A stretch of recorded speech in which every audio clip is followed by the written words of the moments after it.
ឯកាពៈកណ្ដាលជីវិតហើយមិនដាច់ឡើយមិនទាន់មានអ្នកយល់ចិត្តមិនដាច់ជួបតែស្នេហាមិនពិតមិត្តជិតស្និទ្ធក៏ទុកខ្ញុំចោល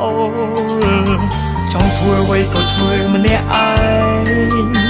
គ្មានអ្នកណាហួងហែងគ្មានអ្នកខ្វល់នៅឯណាសុភមង្គលខ្ញុំចង់ស្គាល់ចង់មានជីវិតដូចគេដែរពីបាចិត្តគ្មានអ្នកលោឈឺបេះដូងក៏គ្មានអ្នកថែគ្មានអ្នកណាចាប់អារម្មណ៍នឹងម្នាក់នេះទេព្រោះមួយខែសែនវេទនាណាស់ស្រឡាញ់អ្នកណាអ្នកនោះអោយទឹកភ្នែកស្មោះអ្នកណាអ្នកនោះក៏តែងបោកប្រាស់ចង់ប្រាប់ថាស្អប់ពិភពលោកនេះខ្លាំងណាស់មិនដាច់ឲ្យខ្ញុំជួបបាសរឿងបែប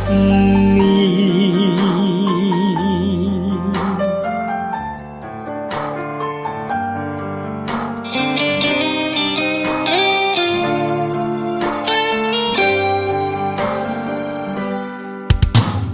ចង់ធ្វើអ្វីក៏ធ្វើម្នាក់ឯងគ្មានអ្នកណាហួងហែងគ្មានអ្នកខ្វល់នៅឯណាសុភមង្គលខ្ញុំចង់ស្គាល់ចង់មានជីវិតដូចគេដែរពីបាចិត្តគ្មានអ្នកលោឈឺបេះដូងក៏គ្មានអ្នកថែគ្មានអ្នកណាចាប់អារម្មណ៍នឹងម្នាក់នេះទេព្រោះមួយខែសែនវេទនាណាស់ស្រឡាញ់អ្នកណាអ្នកនោះអោយទឹកភ្នែកស្មោះអ្នកណាអ្នកនោះក៏តែងបោកប្រាស់ចង់ប្រាប់ថាស្អប់ពិភពលោកនេះខ្លាំងណាស់មិនដាច់ឲ្យខ្ញុំជួបបាសរឿងបែ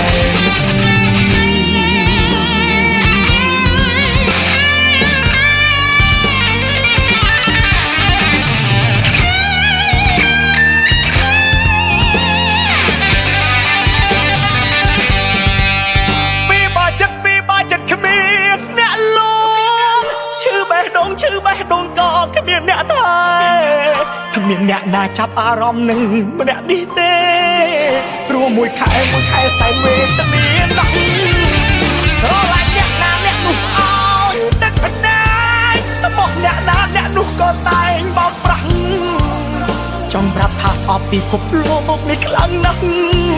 មិនដាច់ឲ្យខ្ញុំជួបបាសរឿងបែបនេះតែថ្ងៃណាខ្ញុំបានជួប